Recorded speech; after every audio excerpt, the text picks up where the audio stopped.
What a morning.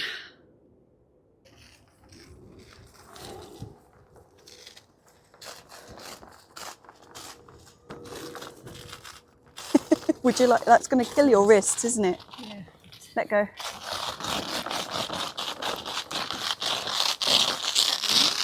Oh, wow.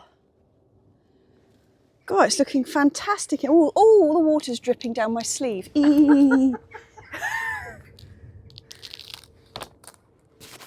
Come on. There we go. Oh, yeah. How big that lamb's lettuce is. It looks fantastic. I think there will be lamb's lettuce on the menu for lunch today. Right. With the kebabs and cabbage. Okay. Almost all of that cabbage is gone, you know. Colin just loved it. Did he? He's only he really liked that dinner last night. Okay, first thing on that list is to prune the apple tree, and that's the one behind me. We've actually got 3 apple trees. We've got 2 down here, and then we've got 1 which is a Cox's orange pippin, which is really, really tiny next to the polytunnel. That one needs a little bit more work because it's got quite a lot of dead wood on it, but I'll talk about that in a minute. This one, however, we just keep pruning to keep it small. Otherwise it gets very long and leggy. So we're trying to condense it every year. So that's all I'm going to do. Take it back to sort of something resembling old wood.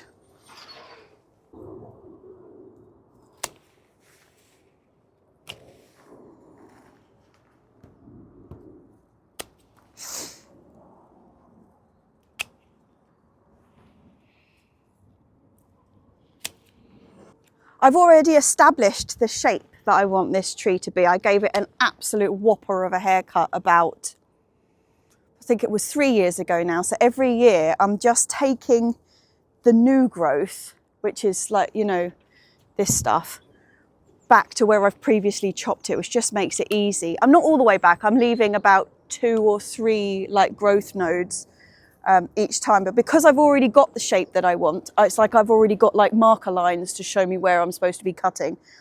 It's not the ideal shape, I'll give you that. It's a bit all over the place, but that's because it is growing under the huge oak tree that we've got above us, and we've actually raised the canopy of that oak tree considerably, and so actually there's quite a lot more light getting under here now, whereas before these poor chaps were growing in like the deepest, darkest, driest shade, and so they were all growing like in this direction, just desperately looking for light. But actually since we chopped the bottom of the oak tree, like completely raised it up, that has really helped with this. So yeah, it's like its base shape is a little bit weird, but it's coming together.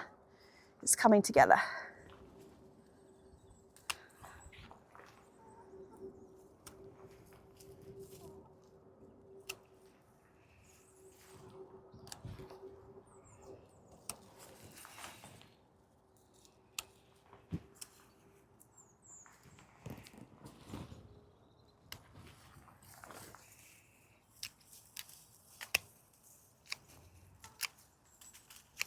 This is something else that desperately needs pruning. That stuff's actually done really well. That is the whole wall that we have the jasmine, the clematis, and the chocolate vine. It's not actually chocolate, but the flowers smell like chocolate. It's an Akebia quinata, that's what it is. All the way across there, and they've done really, really well, because what we wanted was to just cover that whole end, because this used to be completely open. We just wanted a bit of privacy down this end with the shed, a bit of protection from the girls and all that, because they get a bit scared because they're right on the edge of the plot, and that's the main pathway. When people walk past, like if they've got dogs or something, or if the girlies just haven't realised they're coming, they tend to get a bit startled, and then it's all flap, you know. So having that there just kind of gives them a bit of protection. One of the problems with underplanting the trees is that when you have to prune them, you've got the horror of, oh my God, am I going to stand on some bulbs? How's this going? That one's pretty good, actually. I'll just cut it there. That one's okay.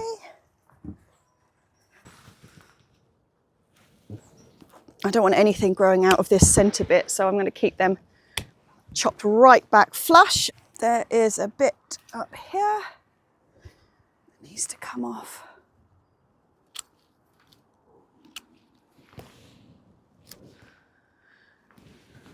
So I think that is probably it.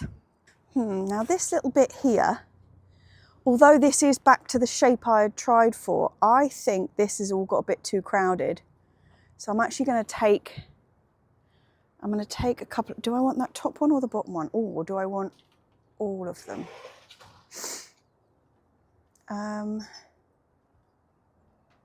Right, just clear a bit of space. Take that one off.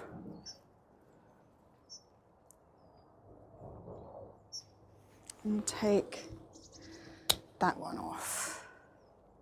That's a little bit better. That's broken, unfortunately, so that's got to come off. What I really want to do is take this back to about here, but it's got some, oh, I'm just going to do it. Just do it, Jessie, don't faff. There we go. That'll do it. Yeah, this one, this is actually a ballerina, which is one that grows, you know, in just a single stem, supposedly. It's actually on 2 stems. But it's a really, really nice apple, and we get probably 1 a year off it. But each year it is getting stronger. So I'm quite optimistic. Up until recently, it's almost been like, you know, the kind of trees that you see out on the moors that have been like wind beaten and they're kind of growing at this angle. Well, it was growing like that for light rather than wind, but we've slowly been dragging it back with sort of, we've got big wires and stuff, like pulling it back. So we're slowly bringing it back up to an upright tree, and it's thanking us for it. Actually, it's started to produce a lot of blossom, and it's going very nicely. But I'm not going to chop it back because it's got its own shape going on. We're just going to try and train it back that way. Right, that is that apple done. Let me show you the little Cox's orange pippin we've got. So this is our littlest apple tree. Coxes tend to be quite, well, this is on a small rootstock anyway, but they do tend to be quite diminutive trees. But actually this tree has survived a lot because it was growing down with those. We used to have 4 fruit trees down there where the 2 apples that I just are. But when we moved the shed from up there to down there, like they were under that spot. And this little apple tree was given to my mum and dad for their 25th wedding anniversary. And considering now they've been married, 44 years, says mum. Yeah, it's quite an old little tree, and it spent the first 20 years of its life down there under the oak tree, and we moved it up here. It had huge dieback, so this branch, the very top of this, and this one all died back, and we didn't think it was going to survive. And then little signs of life started coming in, so now we've got some really good, strong living branches on it. So I'm reluctant to cut these back, but I probably should. But I don't have the loppers with me today, actually, so I won't be able to do it with this. So like proper solid. But yeah, what a lovely little tree this is, and the apples, when it does produce apples, whew, you know what Coxes are like? They're like super sharp, super lovely. Yes, that was a little tour of the apple trees. We had a green gauge down there as well, actually, at one stage, but it got, you know, the moth, is it plum moth or something? And every time, barely produced any fruit. And when it did produce fruit, it opened up and it was just all wriggling. Nice. How's it looking in there, Mum? This is sort of like a sealed thing. At least it retains the water. I mean, I think this is It does, actually. The lamb's lettuce is still looking fantastic. Actually, I'll tell you what, let me bring you in. Yeah, lamb's lettuce, have a look at that. Absolutely fab. I'm so happy with this year. It's like the size of those rosettes. The dragon's tongue mustard is actually really coming into its own now. You can see how beautiful the leaves are. Such a pretty plant. That is a mustard green, the same as the one we've got on that corner, which is the green wave, which is just a plain green one, but also very beautiful and delicious. Yeah, coriander and parsley behind me, coming on fine. This will probably just have a massive growth spurt, growth spurt early in the spring. I won't do any serious pickings of it at the moment because it's a bit mean, isn't it? But once it starts putting on some growth in the spring, we'll be able to have some proper picks. I mean, we've taken a few bits and pieces from it, but not like a proper, you know what I mean?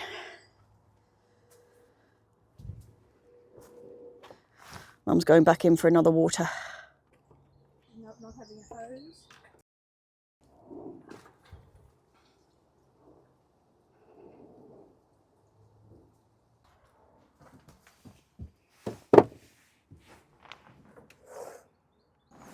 Right, next thing to do is strip the broccoli. Yeah. Oh, I'll take the basket.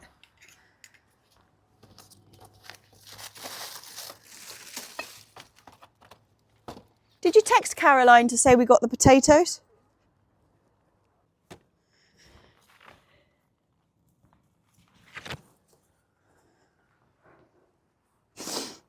Oh, right. I've decided it's officially time to retire the broccoli. We have had some seriously good pickings off this. Are so just chuffed, basically. Chuffed that we got anything out of this poor bed. And these broccoli plants have been really good. There's now just teeny tiny broccolis on them, which I'm going to rescue now, and then the plants have done. So we'll take them out. And then I've got a couple of bits in here which are going to stay. The Brussels sprouts, I'll show you them in a mo, because actually having taken those tops off, the bottoms are starting to swell up, which is quite exciting. I mean, they are never going to be prize-winning Brussels sprouts, don't get me wrong. But, you know, we might get something out of them. And then we also have a very beautiful Taunton Dean kale here, which has just flopped over, so I need to stake that, because that's one of the things that's going to be permanent in here. So this bed is supposed to be the perennial brassica bed. So we're going to have 9-star broccoli, Asturian tree cabbages, and Taunton Dean kale, probably just 2 plants of each, because they do get quite big. And then they're going to be perennial, so they last for, depending on the plant, between about 4 and 8 years, depending on in there. So basically, this will be our perennial bed. But obviously we lost the Asturian tree cabbages and the 9-star. So I've got to start again on those, but I've got seeds, so no worries. Right, you're rambling, Jessie. Let's pick some broccoli.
Not a bad haul.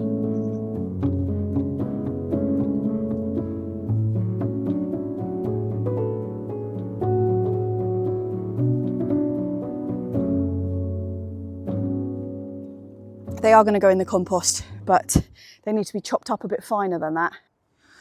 Alas, the same reason that I can't chop or prune back the Cox's orange pippin is because I didn't bring the loppers. I'm not going to try and chew through them with secateurs. Right, I need a cane for the Taunton Dean kale.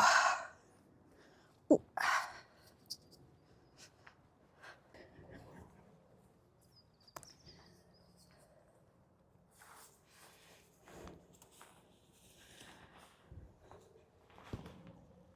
Right, bit of string. What are you up to in here? Well, I think this is empty. Oh, I tried to do you? light it, but Doesn't feel empty. Oh, maybe. Yeah, it doesn't feel very full, does it? Let's have another go. Tis empty, Mother. You are correct. Got a new one? that won't take long to warm up. No.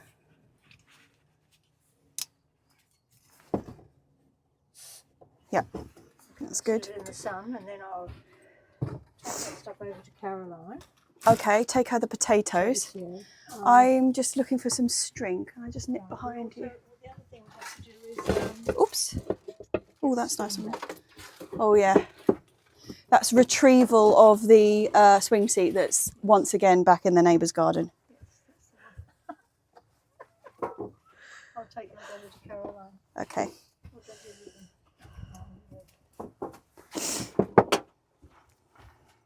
Okay, Mum is on delivery duties of the potatoes. There we go. See you in a mo.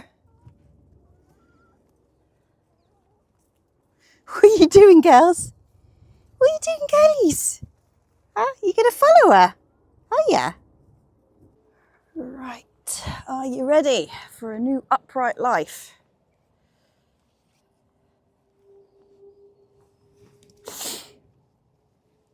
There we go.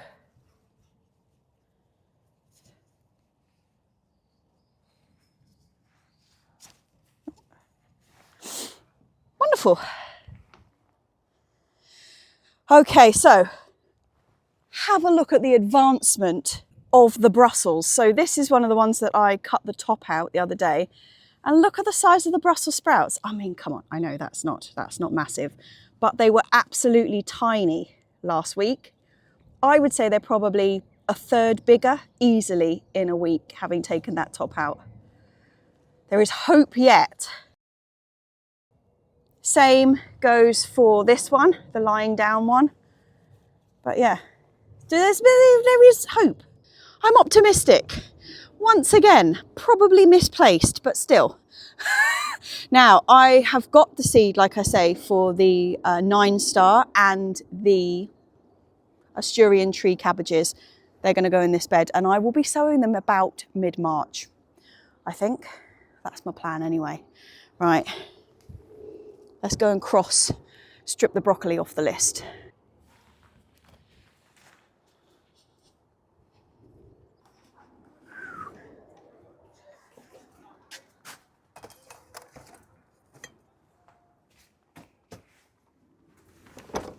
Woo! Okie dokie. Progress. Next on that list is actually clear the fennel, which is a bit of a sad task because the fennel really didn't like that cold weather we had. Oh, what am I doing? Looking for snips. They're in the basket.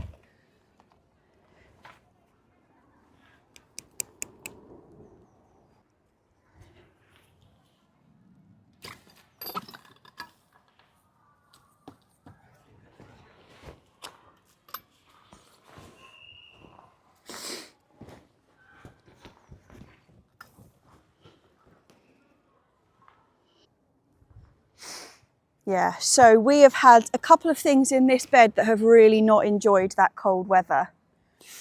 These are absolutely fine, obviously. This is going to be white sprouting broccoli. They're coming along just fine. This is what hasn't liked it. The fennel. Ooh. The fennel has gone to mush, which is a real shame. So, having said that, like the growth out the top of it, these ones still looks really fine. Couple of them absolutely gone. I mean, look at that. Gross, gross, gross. But you know what? I might I might just leave a couple of these where the growth still looks like it's coming good out the top. A lot of them, it's just rank though, absolutely rank. Woo! Still feels a bit, I mean, it's still solid under there. This one too looks all right. This one, yuckity yuck yuck. So I shall remove everything that falls into the yuckity yuck category. Okay, that's gonna. That one's okay. We'll leave you alone. Let's take a bit of the soft stuff off. Okay. I mean, that one, look at that, that looks fine. Okay, well, of those, however many there were there, we've got 3. Oh no, there's one that needs to go too. We have 3 that look like they might have survived. These ones, which are the Minutina, have had some damage. You can see a couple of these have gone black, but all of them look really strong from the centre, so I'm utterly confident that they're going to come back. The ones that I'm a bit iffy about are these freezies. Like, I think this one will be okay because its centre is still all right. I mean, some of it's gone to mush, but I think it will regrow from the centre. This one, maybe. This one, I fear, has died a death. I think that one has gone. Now let's take all that crap off there. And the one under there looks actually all right, so that's okay. And I'll leave these 2 in because there's a possibility of redemption. We have got 2 Chimida wrapper in here as well, which are self-seeded ones. You can see, look, they're producing some really nice strong heads in there.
Yeah, otherwise we'll sit on it and fall straight off.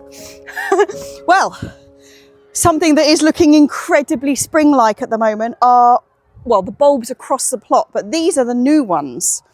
I don't know if you remember, am I going to risk sitting on this? Yeah. I don't know if you remember when I cleared out this bed earlier this year, I planted absolutely masses of a mixed bag of daffs, all different sorts of narcissus in there. And I'm really chuffed with the amount that's come up. I put the mesh over the top, not because they were at risk of the squirrels eating them, which is what happens if we plant tulips out. Nothing really eats narcissus, it's poisonous. but they will dig them out. Any bit of open ground that you've just freshly dug, I just thought they'd all be thrown all over the place. So I just covered them with a bit of mesh, and it seems to have worked because they're all still in there. Nothing's been digging, and I'm very pleased to say that the Cerinthe has self-seeded and is coming back. So that should be gorgeous next year. What an absolutely outrageously beautiful morning. It's bliss. It's absolute bliss. Hey girlies, it's bliss, isn't it? What are you doing eating the kale? Yeah, the big secretaries. I just had them. Did you have all the little ones in? Let me just cross this off. The ones in that I found.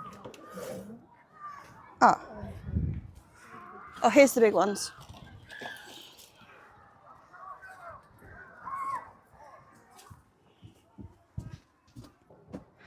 Well, neither of the other two jobs that are on this list are going to get done today. I don't fancy moving the compost.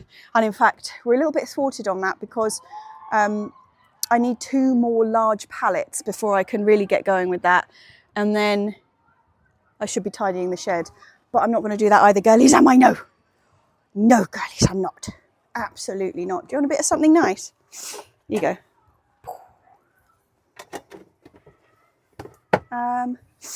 Okay, so what else am I going to do? I tell you what, I do need to have a look what's going on in the greenhouse. Sorry, girls, sorry. Can you spot the Lil if I use my shadow? Lil, is that a nice spot? Is that a nice spot, Lily? Is it? You got a good spot there. Is it? Oh, you're so hot, Bunna. You're so hot, Lils.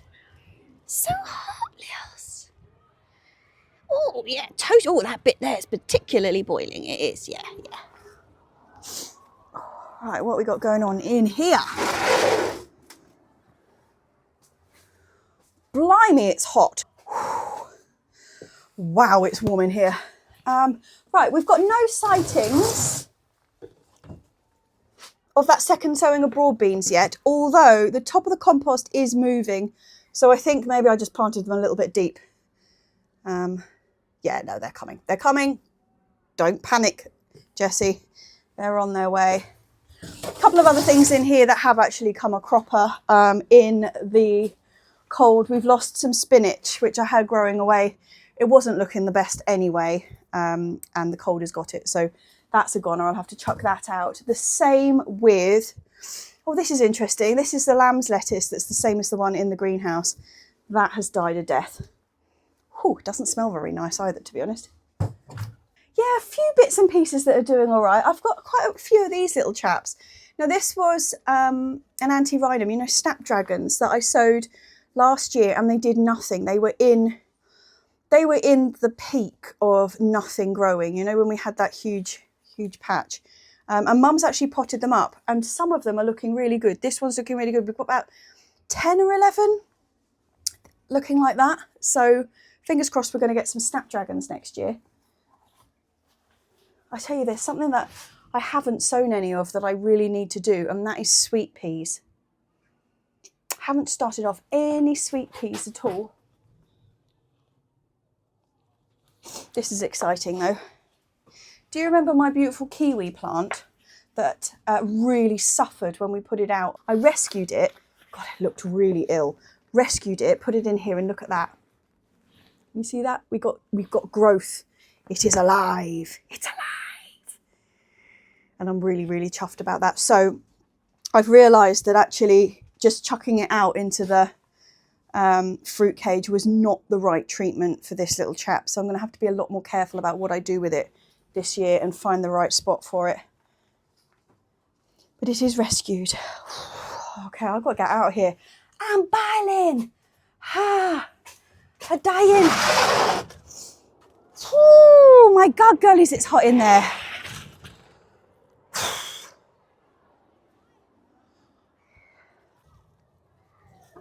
What are you doing, girlies? This is Violet, looking beautiful in the sunshine. Hey, Vi? Yeah, gorge. And the winds. Win, win, win, win, win, win, win. Beautiful girls. So talking of all bulbs coming up, in here, this is one of the pots of tulips that got squirreled last year, but there is definitely things coming up. Whether they'll flower or not is a different matter, but there's things in there still. They didn't eat everything. And we have one pot that they never actually got to, which is this one. So they've started coming up and Mum's just put a piece of mesh over the top. But look at that. Tulips coming up in there. So fingers crossed. We also have a few coming up here under the mulberry tree.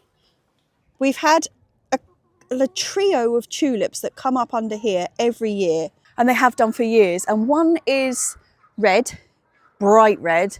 One is bright yellow, and the other one is like a pointy one. You know the tulips that have got the speckled leaves? I can't remember what they're called, but they're like green leaves, and then they've got like the little red dashing in them, make them look a little bit orchidy.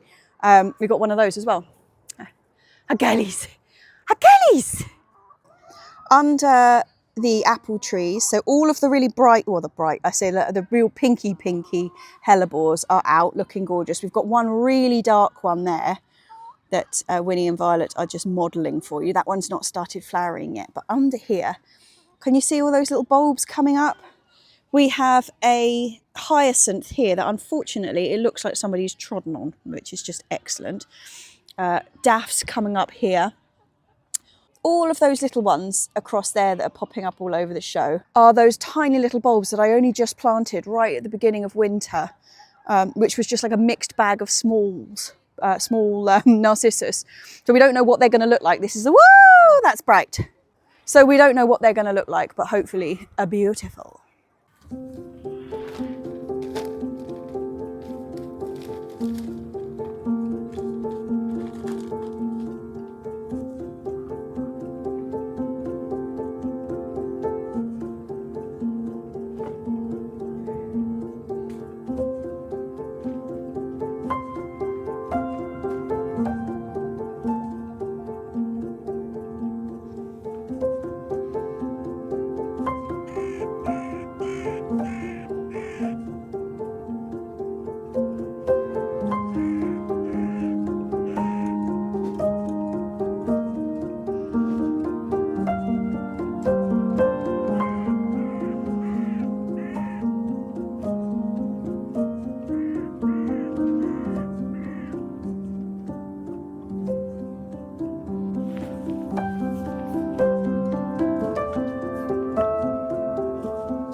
Do you want to take these ones and stick them in?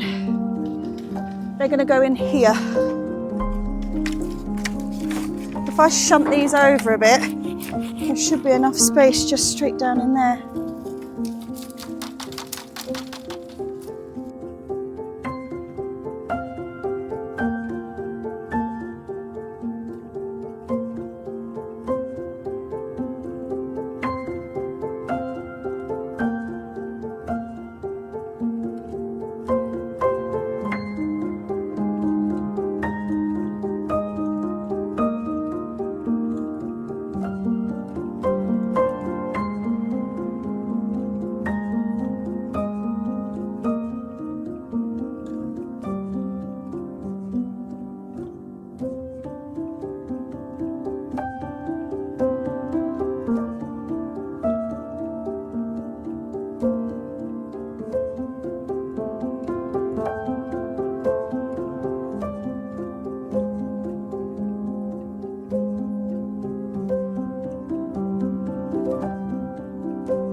We have just made a decision.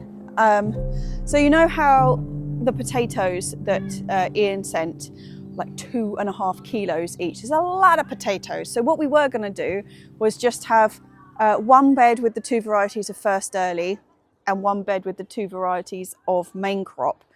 That was the plan.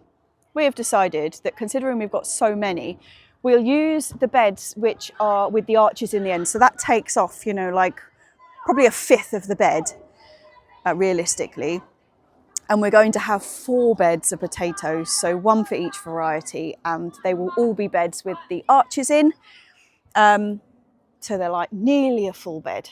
But yeah, the first 2, which is the arch that Mum's standing under currently, those 2 are going to be potatoes. I think they would really benefit from some potatoes being in them, because they've been quite stagnant beds. And obviously when you plant potatoes in the soil, you dig. And so we'll be digging them over like middle of the year, ready for autumn planting. So that's those 2. And then the next bed on that side has got asparagus in it, so it won't be that one, it'll be the one after. They're all pretty much clear. This bottom bed here has got a bit of red curly kale, which will be eaten by mid-March when we'll be putting the potatoes in. It's also got some turnips likewise, and there is some beeta in there, but I'm going to transplant the beeta. It seems to transplant really well. But I'll do that sooner rather than later, get that out of there. So then we'll have all the beds clear, ready to go, mulched, sorted, tick, marvellous, ready for March. Now, talking of potatoes, that reminds me, I've got to take the egg boxes home so we can start chitting them. It's over here. I know that the shed is, I mean, this thing in here is so annoying, but really there's nowhere else we can keep it. So it's just there at the moment. And we've got 1, 2, 3, 4. So if we're doing a full, nearly full bed, it will be 3 rows of 5. Maths skills on show there, Jessie. So we're going to need 15 of each potato chitting. I'll just take all of them. I don't know. We'll work it out at home. We'll work it out at home. But that's what we need.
We've got plenty of things for us to do the potatoes with. Yep. Right, okay. I think that's it. I think we're done. You don't want the picture at home at the moment, do you? No. We'll probably go in here. Okay. Locking. Yes. Goes up. Girlies are in. Yes. Oh, handsome girlies. Yes. They've had a very good long run around. They have. Joe, so They have. you're not going to be happy. Cheers, chaps. What a beautiful day that was. I feel fully recharged. The sunshine just like, oh, in the batteries. It's really lovely to get a day like that when we've had like consistently grey and rainy weather, and then you just get bam, like the sunshine. It's just gorgeous. So yeah, today was magnificent. And I'm really glad it fell on a day that we were actually able to spend the whole day up there. Like, it's really annoying when you've had a whole like 3 days or something free, desperate to get up there. It's rained constantly, and the day that you can't go to the allotment is just like crystal clear blue skies. Fully appreciate how gorgeous that weather was today. My last task of the day though, I'm going to set some potatoes off to chit. So chitting, I realised after I started this YouTube channel, is actually quite a controversial subject. I had never realised that chitting could cause so many angry comments from people before being online. But I've got two 2 reasons why I like to chit potatoes that I shall explain to you. My first reason is that I really like setting out my potatoes in little egg boxes and just sitting them there. So something's going on. It feels right. It feels really nostalgic. Like my whole childhood, we have had egg boxes of potatoes at this time of year in the house. So it's tradition and I just really like it. And that's how I like to do my potatoes. However, I do only do my first earlies. I'm not doing any second earlies this year. I'm doing first earlies and main crop potatoes. Not messing around with any of the stuff in between that. I'm going to chit only my first earlies. So first earlies aren't in the ground that long. These ones will sit out to chit, so they're ready to go in the ground probably the second week of March, so quite early, but they'll be out in June. Like from the beginning of June through to the end of June, we'll be harvesting them and they'll be done. Whereas the main crop potatoes will go in probably not until mid-April, and they'll be there until end of August through to October when we start harvesting them. So they're in the ground a lot longer. The chitting really makes a difference, I find, or I believe, whether or not it does, before I get the angry comments. Chitting is just, traditionally it's egg boxes. You get your potato and you sit it in there and you let it sprout, so that when you put it in the ground in mid-March, it's already sprouting like this one. This one's actually already just got a bit of a head start. So you want them to kind of look like that, slightly bigger than that. You don't want really long, leggy chits on them because then they're liable to snap when you plant them. So there is a bit of a balance to be had. Main crop potatoes, I'd be happy to plant it just like that. So you can see where the eyes are. There's no chits happening, but they're going to be in the ground long enough that it's all just going to work out beautifully. It's only these little first earlies that I want to get a really good head start that I'm going to start chitting. So I will be doing, how many did I say? Was it 15 of each in here? These are the Red Duke of Yorks. I've actually got so many potatoes. Look, these are my 2 first earlies. I've got Red Duke of York and Caledonian Pearl. Look at the quantity of these potatoes. And I've already given those ones to Caroline today. We've got some to give to George. We've got some to give to everybody. We have got a lot of potatoes. Thank you so much, Ian, but we're inundated. So I'm going to do 15 of each of these chitting. I have already pre-labelled. I say that. I've pre-labelled my containers and then proceeded to put the Red Duke of York in the Caledonian Pearl ones. It's brilliant, Jessie, well done. So these are 2 sets of 6. So 12, and then I can stick another couple on there. There's no real reason that egg boxes are the best, but I just find they are. Anything that you can kind of just sit them up. You don't want them to be rolling around, because if they roll around, firstly, they're all going to get confused. And I don't mean confused like mentally confused. I mean like you're going to mix up your varieties. But also, if they're rolling around and they do start to chit and then they tumble around, they're likely to break off their chits. And the chits are the eyes, so that's where the plant's actually going to grow from. So you really don't want to be snapping them off. Yes, don't want to be snapping off the chits. That is one of the reasons that people are less keen on chitting. So there is the issue of that it does make them a little bit more fragile in that sense. And people do say that they don't think it makes a great deal of difference to the outcome or the speed that you can harvest them. But I like it. So no. I'm chitting my first earlies. That is my Red Dukes, and my Caledonian Pearls are going to go in the other one. So I want 15 of each of these. Egg boxes, like I was just explaining why egg boxes are such a good option. They stop them rolling around, but what they also do is they don't sweat because they're cardboard. If you put them in plastic, potatoes can get a bit sweaty, and then that's not going to be any good for them either, because planting a rotten potato is only going to give you more rotten potato. So we really don't want to do that. So we're just... I have had the problem with rotting potatoes before, never when I've used egg boxes. So I'm a firm believer in the old egg box scenario. What is interesting is that you'll notice, it's something that you don't normally notice as a general potato eater, but you will notice when you're growing potatoes, is that potatoes have an upside and a downside. They have a top and a bottom. So let me take this one. I can take, there's a good example, this is a good one. So you'll find that the eyes are all on the top. Normally the pointy end, but obviously some potato varieties have different shapes and they can be different, but you'll get like little tail, little bit of rooty kind of thing. Yeah, that's not a root, but it like a little bit of tail.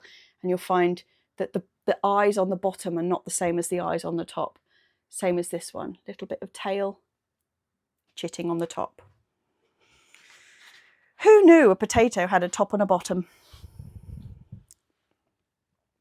So that is that. Still got a lot of these left over. So I will be looking for places that might need some potatoes. Actually, I am going to do a couple in pots, but they're probably not going to be for me. So, and I won't probably do the main crop. It will just be the first early. So we've got a lot more main crop downstairs. That's that. So this is the Caledonian Pearl and the Red Duke. I've also got Kerr's Pink and the Caledonian Rose downstairs ready to go. But chaps, I think that's it for today. Cheers. Next week I'm going to do what I'm sowing in February. So a bit of an overview of what I'm hoping to get done this month, because I'm quite surprised to have got to the end of January. Well, I'm quite surprised to have got to the end of January anyway. But I'm quite surprised to have got to the end of January and actually everything that I had on my list that I wanted to do in January in terms of like sowing, getting things up, getting things prepped, I actually did.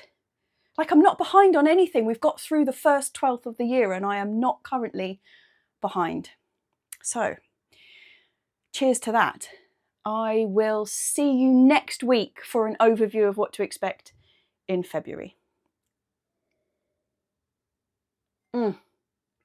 Cheers, chaps. Cheers to my Patreons, as always, who get this video on a Monday evening.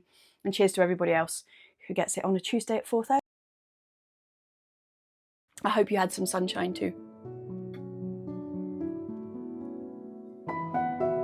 Oh.